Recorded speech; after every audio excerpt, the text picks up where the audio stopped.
Hello, this is Spartan Commander, and this is the 989th Rome Total War Brotherhood game that I've put onto YouTube. And just to say, we've been experimenting with some new custom maps, and this is one of those new custom maps. As you can see, this map's got some woods in there. If you want to bring your barbarian troops for a woods bonus, or if you want to hide your troops and spring those nasty ambushes. As we move further on down the battlefield here, you'll see that Team 2 has got a ground advantage there, a higher ground advantage, as you can see there. So that's pretty good for Team 2. As we move further on down the map there, you'll see once again more woods there. So as I say, if you want to bring barbarian troops, or as I say, you know, hide your troops for those ambushes, you've got the woods there. You also notice you've got big open plains as well. And as we move down the battlefield further, you'll see that both sides of the team there, the hill is no advantage to either team there. You can see it's very, very even. So as I say, this is one of our new custom maps that we've been playing on. Okay, our first teammate is Rome Total War player Glademmy. Okay, now this is the first time we've introduced this rule for this particular battle, and that was, I asked if anybody wanted to bring Spain with no cavalry max. Okay, and Glademmy decided to take advantage of that and has bought Spain, and as I say, with no cavalry max. So he's got 13 armoured cavalry units and 6 light cavalry. Okay, so as I say, we're always trying to bring more factions into our 31k game. So there's the armoured bodyguard cavalry units there. Remember, they've got 2 hit points each, and as I say, he's got 13 of them, and I think he's got 6 of the long shield light cavalry there as well. Okay, so this is just a rule we brought in for this particular battle, as I say, just to try and be as inclusive as we can. There's a militia unit there, you've got 1 light militia unit, but basically that's a Spanish cavalry army there. And as I say, no max cavalry for Spain, so be interesting to see how well he does with that, but it'll all be experimental.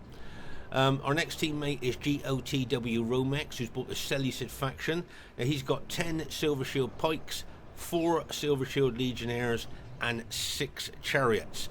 There's some interesting upgrades here that you might be interested in. Okay, so there's a Silver Shield Legionnaires. If you look closely, they do look a little bit like Roman troops. They can throw pilas, they can form testudo, and they are pretty solid infantry, actually. Obviously not as good as Roman troops, but they are pretty good. And then you've got the Silver Shield pikeman there. Okay, and if you notice, you've got 8 upgrades on there, and just look at the length of those pikes that the enemy troops have got to fight down to kill the man on the other end. So also, as I say, there's some interesting upgrades in this army. Oh my gosh, count the upgrades there. 1, 2, 3, 4, 5, 6 fully upgraded pikemen, 3 experience stripes, gold shield, gold attack. Oh my gosh, fully upgraded Seleucid pikemen. How rare is that to see? Oh my gosh, I think he's got 3 or 4 of those, but most of his pikes have got 8 upgrades on, 2 experience stripes, gold shield, gold attack. So that's the first thing I wanted to show you about unusual upgrades. And the second thing is, if you look at his chariots very closely, do you notice anything at all? Okay, no upgrades. So he's bought all his chariots. These are just the basic chariots with no upgrades on, no armor, no experience, nothing. They're just the basic chariots there. So and that's the reason he's been able to spend so much money on his pikemen, is because he's put no upgrades on his chariots. So I think that's an interesting tactic there. It'll be interesting to see what happens as the battle unfolds. Our next teammate is Brotherhood member Fesen with his faction of choice. He's got 16 Sacred Band and 3 militia, light infantry militia units. As I say, he has persevered with Carthage for months now, and he's got better and better with it. And what I've noticed is he's got so good with them now, a lot of RTW players have got trouble handling his army. You know, when they're fighting him on the other team, they find it difficult to kind of counter his Carthaginians. He's got so good with them, and you've seen his battle formation. We've looked at his battle formation in the past. Very sophisticated and very, very interesting. Okay, our last teammate is myself, Spartan Commander, who was bought, or shall I say resurrected, a Germanic army from about 2006, 2007. You know I like to do that, to bring old armies to the modern day battlefield. Now I've got 3 berserkers, 12 chosen axemen, 3 knight raiders, 1 screeching woman, and an armored cavalry general. Okay, but as I say, this army is from, I don't know, 2006, 2007, 2008, somewhere around about there, and I really have resurrected it to bring it onto the 2025 battlefield. Now, will it be any good or not? Well, we'll just have to see. Okay, so there's a chosen axeman there. Remember that they carry those effective against armor axes. Okay, and make no mistake, they cut wide swathes through heavily armored troops like Roman infantry. There you are. And they've got excellent morale as well. That's something you might not know. They've got excellent morale and, as I say, effective against armor axes there. And as I say, got 12 of them.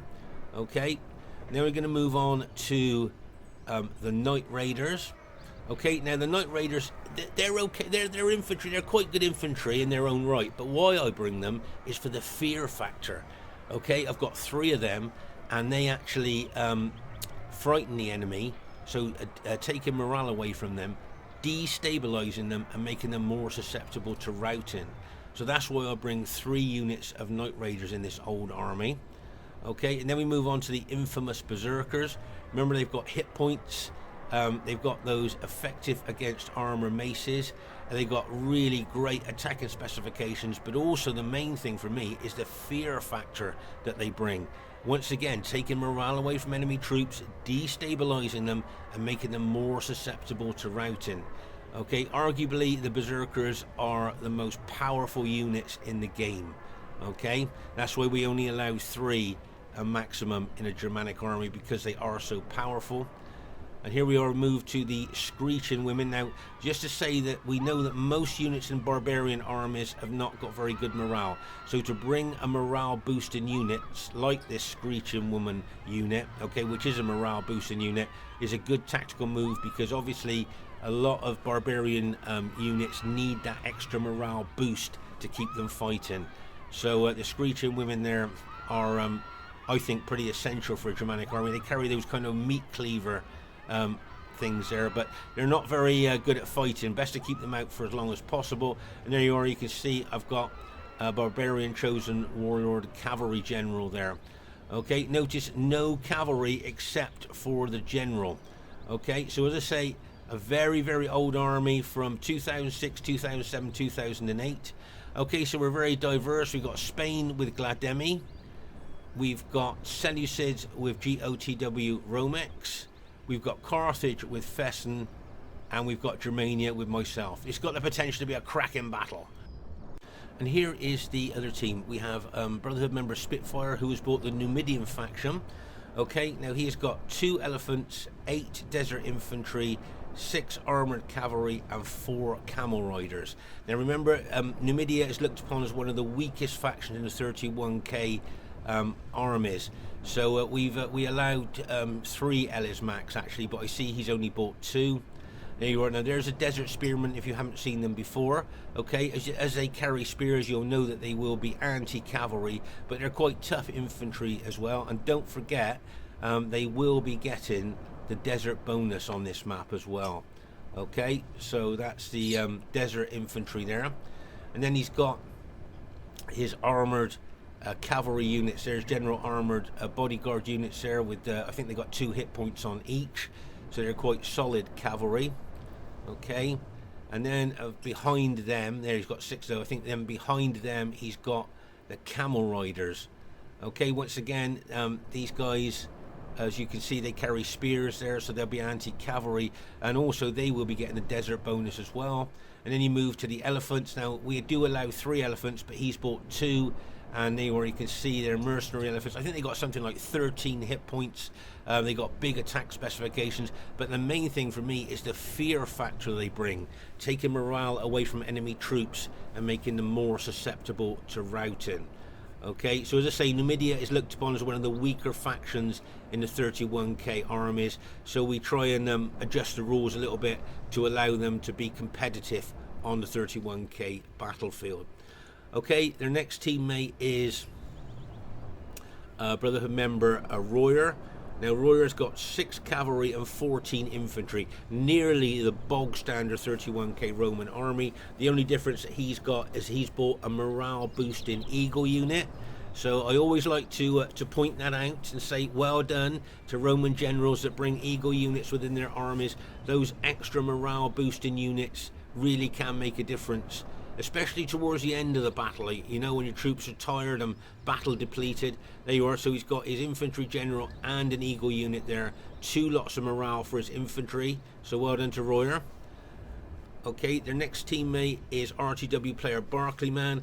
Now get ready for this. He's got 16 pikes, okay, an armoured cavalry general as his general, and 2 fast-moving armoured cavalry units as well, which there is a reason for that, which we'll look at a little bit later on. Look at the upgrades on his battle formation there. You'll see his forward units, you just got gold shield, gold attack on. They're the ones that make first contact with the enemy and will suffer a lot of casualties. The next row of his battle formation have got 7 upgrades on, if you count them there. So that's an experienced stripe, gold shield, gold attack.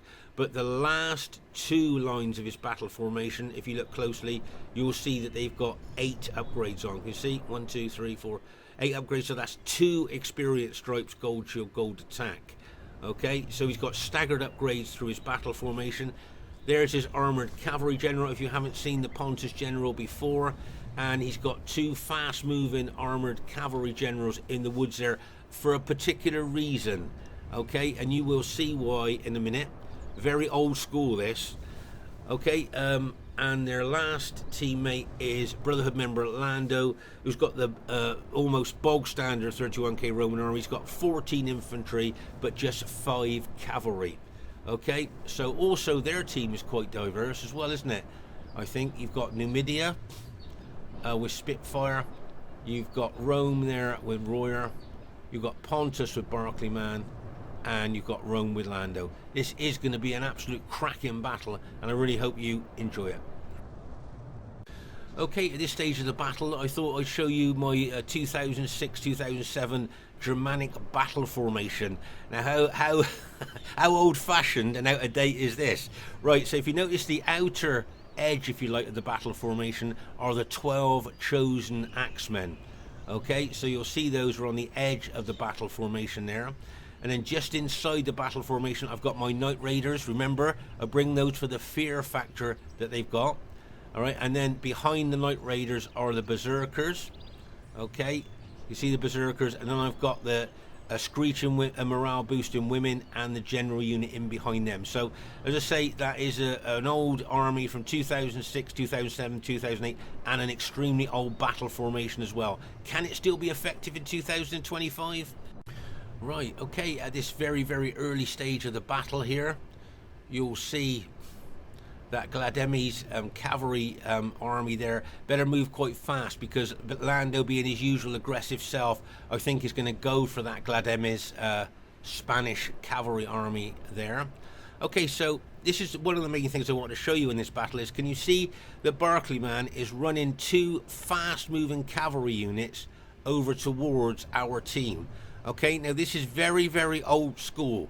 This was done many, many years ago, but you don't see it on the modern day battlefield that often. What he's trying to do is get those 2 fast-moving cavalry units over towards my Germanic army. Now, can you guess why he wants to do that?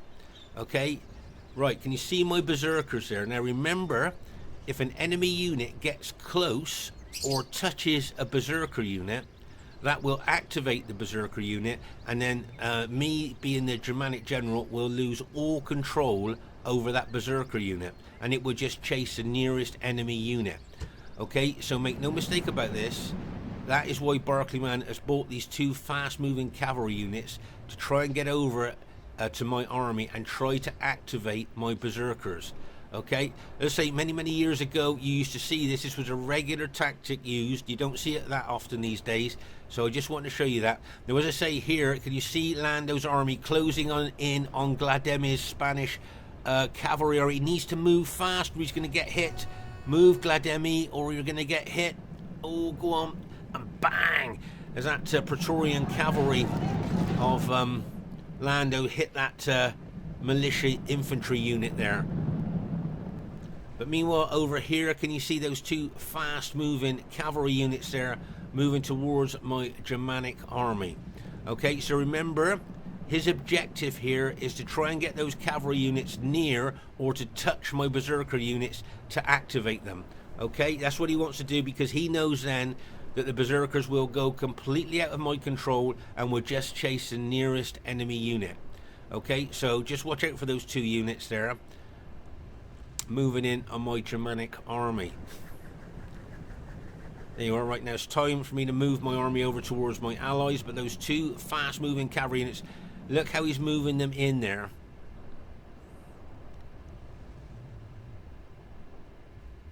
There, you can see him moving in now, trying to get close. Now, how am I going to stop those cavalry units from activating my berserkers? I've only got one cavalry unit, and that's the general. I've got no other cavalry units to help. Alright, so let's pause the game for a second here. So you can see these two units here. He doesn't care about losing them. All he wants to do is activate my berserkers.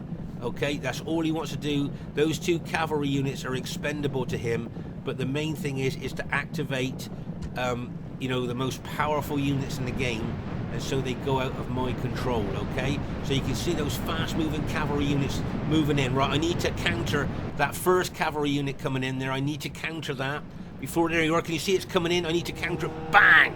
Use my cavalry general and my screeching woman unit there to hold him up. Okay, so I've got the screeching woman unit there with their meat cleavers and my armored cavalry general there to try and stop that unit going in. But there's that other unit, okay, there, that could sneak in now and activate my berserkers. Okay, watch out for that. Very, very fast moving now this could be. But remember, those two cavalry units are away from their general, and there's loads of enemy troops over here, so the morale of those two units will be very, very low. And you'll see what I mean in a minute. Okay, those two units will be distraught by enemy numbers.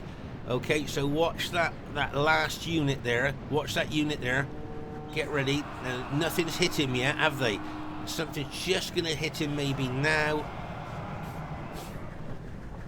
Look at the berserkers. They're available for him to hit, but there. Can you see he's routed? Okay, because he'd been battle damaged a little bit there, but it was the number of enemy troops around him that caused his morale to drop, and he's routed. And if you notice, my berserkers were wide open then to be hit by that cavalry unit, but the morale of that unit was so low he just routed there. I just thought that was an interesting thing for you to see. And as I say, trying to activate Germanic berserkers is very, very old school, and I just thought that that was a good example of Barclayman trying to do that. So, but luckily for us, we managed to counter those two fast-moving cavalry units. Okay, so you can see we've formed up here by on this slightly higher ground here by this rock feature. Okay, and as I say, this is one of our new custom maps that we're playing on. And from what I can see, it looks like a pretty good map to me. You know, it's got a little bit of high ground that you can take advantage of if you want. You can see Lando's there right up on some high ground there. He may well try and get over on our right flank to that higher ground over there. Okay, we know Lando's very aggressive, very attacking. Our guess is that he's already thinking of that. And as you can see, I've got my Germanic. What my plan is here is to keep my Germanic army possibly behind Fesen's Carthage troops and behind Romex is Seleucid troops there. Remember that Germanic troops are not built for defense. They're out and out attacking troops. So I don't want to be in the line kind of trying to be defensive. I want to be behind my allies' troops, ready to charge in when the opportunity is right. Okay, at this very, very early stage of the battle, you'll see that Royer got one of his cavalry units onto the higher ground here with a view to smash into the flank of one of Romex's Seleucid Silver Shield Legionnaires. Get ready for the impact, and bang! As he smashes in there.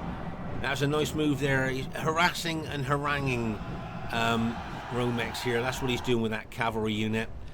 Just trying to mess Romex's battle formation up and things like that. As I say, just trying to harass him there. Here you can see Glademmy has got his Spanish cavalry army up onto the higher ground, but you'll see Lando is moving infantry towards that Spanish cavalry army there. So I don't know what Glademmy is going to do. Is he going to charge in there? I'm not quite sure. I'm not sure if he knows what he really wants to do there. Charged in with some of his cavalry units, but moving the bulk of his cavalry units away now. There. And you can see Lando bringing over some cavalry units there to support those infantry units. Okay, you'll notice this is right up by the red line there, so any units that route and go over that red line, there is no return for them. Remember, when a unit goes over the red line, no matter how many numbers they've got, they can never rally. So fighting near the red line's not really a good idea if you can possibly help it. Okay, so as you can see there, the cavalry of Lando there, backed up by some infantry going towards Glademmy's cavalry. Here you'll see Lando bringing his infantry over here, and you'll see Romex trying to counter that move with his Seleucid pikemen. Right here you can see Glademmy, looks like he's going in for an all-out cavalry charge onto the Praetorian cavalry of Lando, and bang, as the forward units hit. You'll see Romex is bringing in some of his Seleucid chariot units as well, and bang, as they smash in there. Oh my gosh, Lando's cavalry is going to get hit there, like, and bang, as both the Seleucid chariots and the Spanish cavalry smash into Lando's cavalry and some of the infantry units he's got there as well. Oh my gosh, you can see more chariots, more Seleucid chariots coming over, more Spanish cavalry being involved there, like charging in there, like, bang, as they smash in there. Oh my gosh, Glademmy is being really, really aggressive here with his Spanish cavalry army. Oh my gosh. And you can see nice backup there by Romex's Seleucid chariots as well. This is going to be a real interesting tussle. Actually, I can see, oh my gosh, I can see a lot of enemy Scipii units starting to rout there. Unfortunately, Glademmy's general just got taken out, so he's lost a morale bonus there, but oh my gosh. Pause the game for a second here. So you can see I brought my Germanic army over from there here to engage Lando's blue Scipii army. Okay, I'm going to try and take a bit of pressure off of Glademmy if I can, but Glademmy's cavalry's done well. Look at the enemy Scipii and the Numidian unit there, and a Julia unit has been routed by that that cavalry of Glademmy. So well done to him. I can see that the Numidian cavalry has now been brought in. They're the camel riders getting their desert bonus there. And you can see Glademmy charging back in again. There's an amok Seleucid chariot there. Could be a bit of a nuisance. And here you can see my Germanic army. I've hit Warcry. Remember, with the chosen Axemen and the Night Raiders, hit Warcry. That enhances their attacking specifications. Okay, really does enhance their attacking specifications. And you can see my troops charging in. You'll see some pilots coming in to my troops there as well. But as I say, charging into Lando's blue Scipii army. The only problem I can see is that Pontus Pikes is arriving behind Lando's Scipii army there. Right, now you'll see I've activated my berserkers, which I think could be an error of judgment. Okay, you'll see why in a minute. Alright, so I've activated my berserkers. I've hit Warcry for all my infantry there as they charge in, but unfortunately those pikes, those Pontus pikes, remember pikes and spears kill barbarian troops like Germania very quickly. And so I need to be very, very aware of that. Right, can you see here, this is a nice aggressive cavalry hit here from Royer. Can you see he's got onto the higher ground and he's charging his cavalry units into the flank of my engaged Germanic troops. Okay, see the downhill bonus that he's got? He's going to charge them into the flank of my engaged Germanic troops. Okay, but remember, chosen axemen, okay, they like to chop up cavalry. And there you can see I'm going for Lando's general. That's who I want to take out, Lando's general. But at the moment, the most dangerous part is that Julii cavalry charging in to my axemen. I see them coming, so I turn my axemen to face the threat, and bang! And then the next lots go in, and bang! As they smash into my Germanic axemen. But remember, I saw the threat, and I've turned my axemen to face that threat. And there you are. All that Julii cavalry there has been routed of Royers. Okay, pause the game for a second here.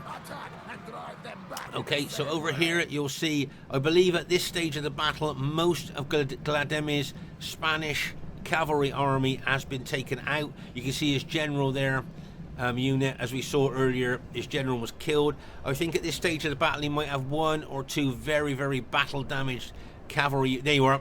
He's got two very, very battle damaged light cavalry units left there. But apart from that, the rest of his army has been taken out.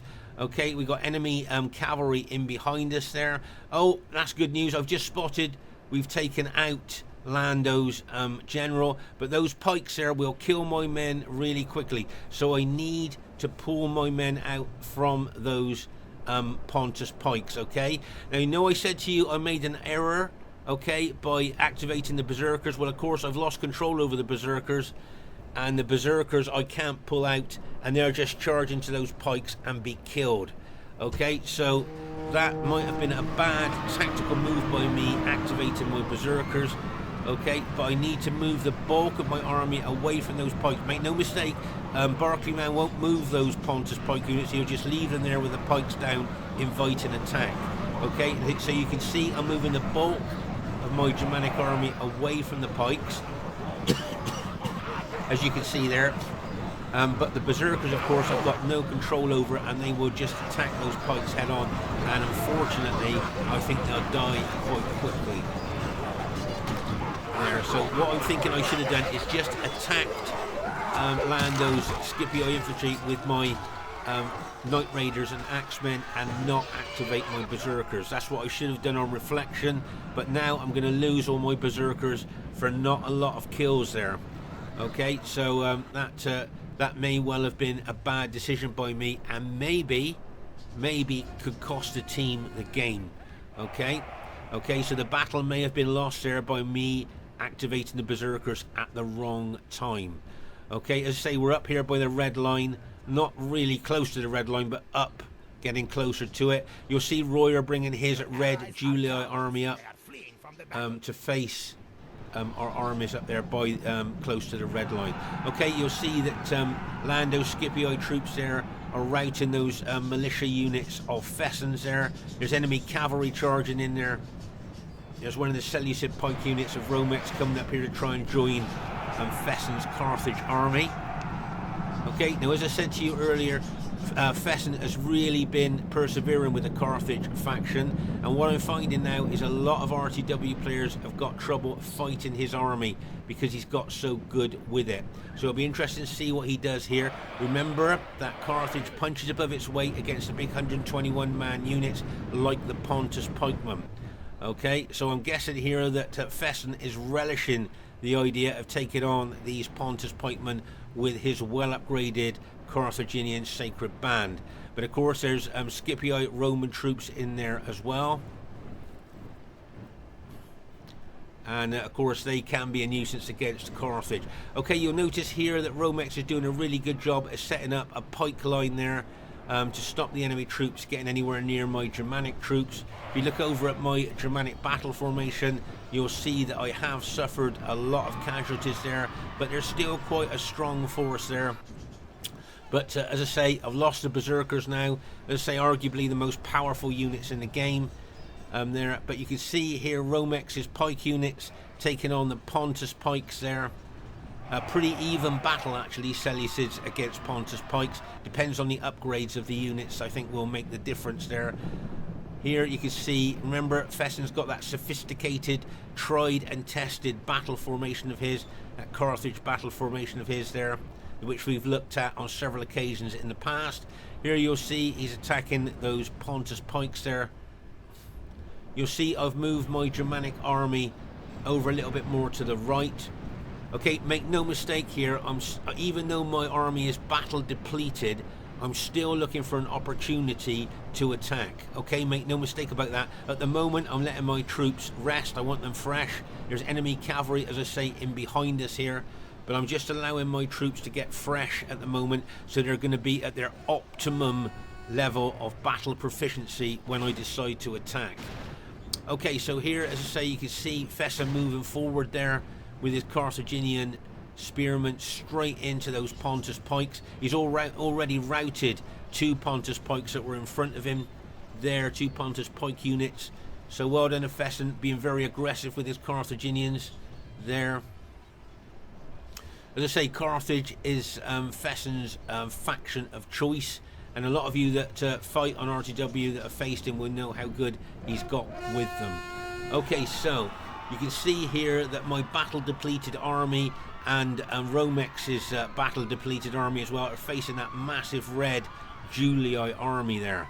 Just look at that red Roman Julii army there. Oh my gosh. I would think, I mean, looking at this, the battle is lost, isn't it? I would think.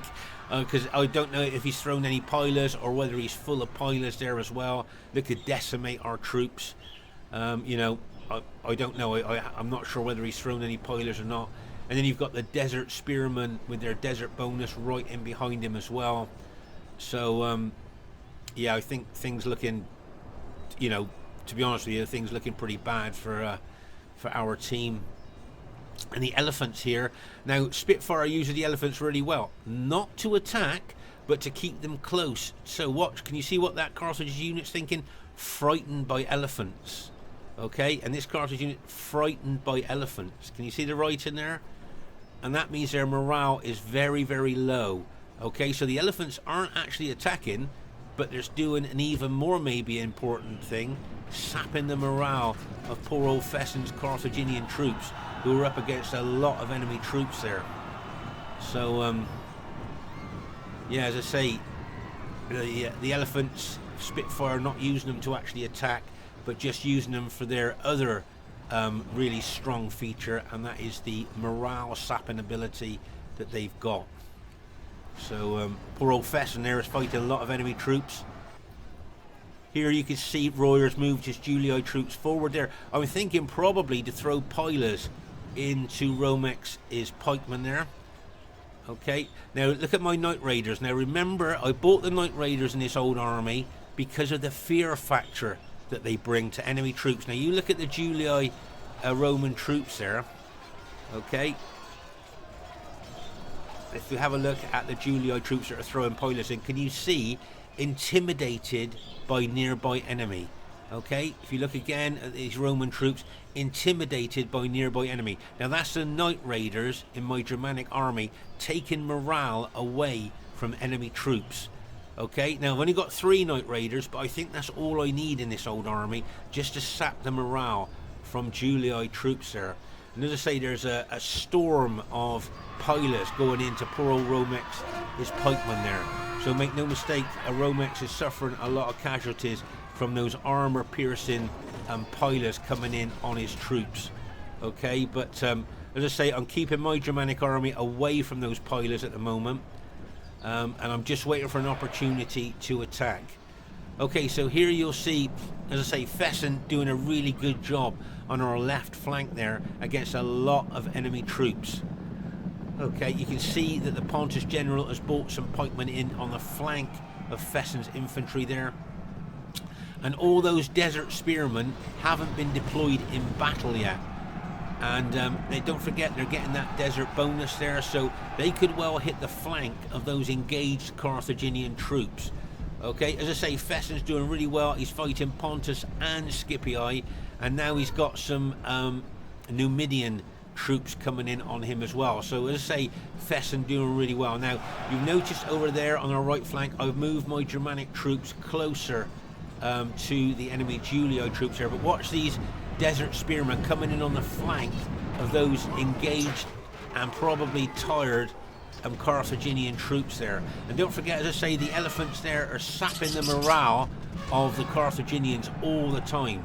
Okay, they were the elephants there sapping the morale of the Carthaginians as those fresh desert spearmen charge in to the Carthaginians there. I mean, Fesen is doing a fantastic job there, but he's up against the odds there. If you just look at the enemy troops that are getting in and around him, coming in from different angles, as I say, the elephants there sapping the morale of his troops.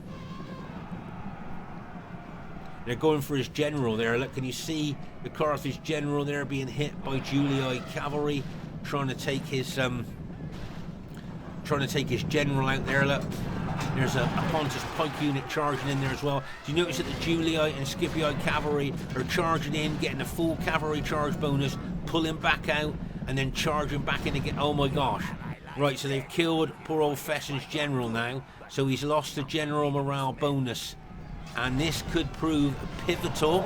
Just let me give you a heads up on this. This could prove pivotal, that now you can see a heck of a lot of Carthage Sacred Band units starting to rout. Okay, they've been fighting for a long time. They're tired. They've been under pressure, and now they're being hit by fresh troops there, enemy troops. And so you can see a lot of the Carthage troops are starting to rout now, especially after he's lost his general. Okay, so what I've decided now is things are not looking very good on our left flank. So I am now going to charge my Germanic army into that massive Julii Roman army there. Okay, I've guessed he's thrown all his pilers because Romex has soaked up all those pilers. So get ready for this. My Germanic army's going to charge in. Now I've hit war cry for the Axemen, and I've hit war cry for the Knight Raiders as well. So they've got their maximum attack specifications enhanced here with the war cry. So they're charging in there. Look, I'm trying to make inroads into those Julii troops there. My effective against armor axemen went in first, then the Knight Raiders there are charging in. And of course, if I had my berserkers, I would charge them in as well. But as I've lost those, I'm just going to charge in, obviously, with what I've got. Right, okay, so here you'll see that I'm making inroads into that Julii army. Can you see, though, that Royer is making the advantage of having the higher ground on that flank, and he's coming down the slope, down the hill, into my axemen there. Can you see that, how he's charging in? Okay, now I've spotted that. So about half of my axemen here and Knight Raiders, I'm now turning to face that attack. Okay, so I'm turning trajectory there to face, while I'm keeping my other units facing left and moving forward there. Okay, now something I wanted to show you here, very, very important. Can you see that Romex's Seleucid general is right behind my attacking troops? So I'm getting Seleucid morale bonus from the general. Okay, I've got my general there blowing the rallying bugle. Okay, now that rallying bugle really does give a lot of morale. So I've got my general there giving morale, and I've got the screeching women as well. Okay, giving morale to my Germanic troops. So there's 3 lots of morale. The screeching women, my general, and the Seleucid general, giving 3 lots of morale to my fighting Germanic troops. Okay, make no mistake, this could prove pivotal. Those 3 lots of morale, keeping my troops fighting against elite Roman infantry here. And remember, he's got his infantry general and his eagle unit there as well, giving morale to his Julii troops. But my Axemen and my Knight Raiders are doing a really good job here. And if you notice, can you see how Romex's support here is bringing his pikemen in onto the Julii troops as well? Great support there by Romex. Okay, and he's got on the higher ground, look, and he's bringing his pikemen in behind those engaged Julii troops. Okay, and you can see that he's bringing his pikemen in on the front as well. So he's attacking from the flank and coming in with my Germanic troops into those Julii troops. So well done to Romex. Meanwhile, over here you'll see, I think, most of Fesen's Sacred Band units have now been routed, and I think he might have only 1 or 2 units left. There's 1 of Fesen's units left, and there's 2 more. Can you see these desert spearmen being thrown up into the air? That tells me that the elephants have just been thrown into the attack. Okay, the elephants there have just been thrown into the attack, and they throw their own men up into the air as they charge forward there. Okay, you'll see here that Barclayman is now moving a couple of his pike units up there to reinforce his Julii ally there. But you can see my Germanic troops, and I'm making sure that every time war cry runs out, I hit the war cry button again. Once again, always enhancing the attacking capabilities of my Axemen and my Knight Raiders, and with all the morale that I've got there coming into my troops. Can you see the Julii, enemy Julii troops are starting to rout there? As I say, great support from Romex coming in on the Julii troops as well. There, now I can just turn all my Axemen to attacking that Julii general. Can you see the Julii general? You see my Axemen there moving in on the Julii general there to kill him there now that those units are attacking my flank, I've routed. I can now turn all my units in to try and kill the Julii General. If I can rout the Julii General there, then that will be great news for us, because I'm guessing there that the morale will drop of that Julii army, and we could get a mass rout going here of that Julii army. Once again, I've made sure Warcry is on my Axemen and my Knight Raiders there, as I say, because that enhances their attacking specifications so much. Oh my gosh, yes! There you are. I think we've just killed the Julii General there, and we've got a mass rout going of that massive Julii army that you saw that we were facing there. Oh my gosh. So that was a great joint attack there by Romex's Seleucid pikemen and my Germanic troops. So nice, great support there by Romex there, helping to cause that mass rout of enemy troops there. And it looks like our team has managed to go on to win the battle. So well done to my teammates there. Now at the moment you see that Fesen has just got 2 very battle damaged infantry units left. That's all that he's got left out of the entirety of his army. Okay, and that just bears testament to how intense the fighting was on that left flank there, and how well he did fighting Scipii, Pontus and Numidian troops there. So well done to Fesen, did really well there against big odds there. So really well done to him, and keeping all those troops occupied allowed Romex and myself to hit the Julii troops there. Look at all that red Julii cavalry. Remember at the early stage of the battle, Royer sent his cavalry into the flank of my axemen there, and we managed to rout a lot of those Julii cavalry there. Remember, effective against armoured Germanic axemen, they do chop up cavalry quite a lot, as you just can see there by that massive load of Julii cavalry there. As we move further up the battlefield there, you can see how intense the fighting was, just by the massive amount of dead that are there. Oh my gosh. You could just see the massive dead. And see that, all that red Julii infantry there. And there's Germanic, make no mistake, there's dead Germanic troops in amongst that lot as well. But you can see how intense the fighting was there. And after we lost our Spanish ally early on in the battle, I thought, we probably thought, well, how's this battle going to turn out? But we've managed to turn things around there from losing our Spanish ally, and I think we as a team have done well there. And as I say, I just thought it was interesting for you to see the morale that I was getting, my Germanic troops were getting from the Screeching Women, my general blowing his rallying bugle, and Romex's general as well.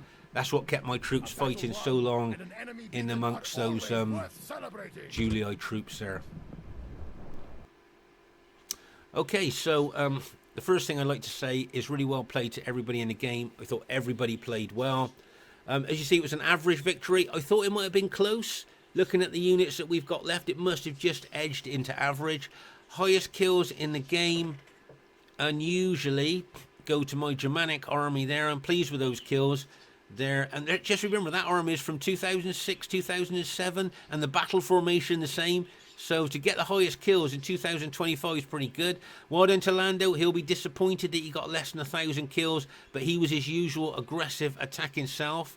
Well done to Barclayman, got some good kills there with his faction of choice. Pontus did really well there. Well done to Royer, got some good kills there with his Julii army, did very well.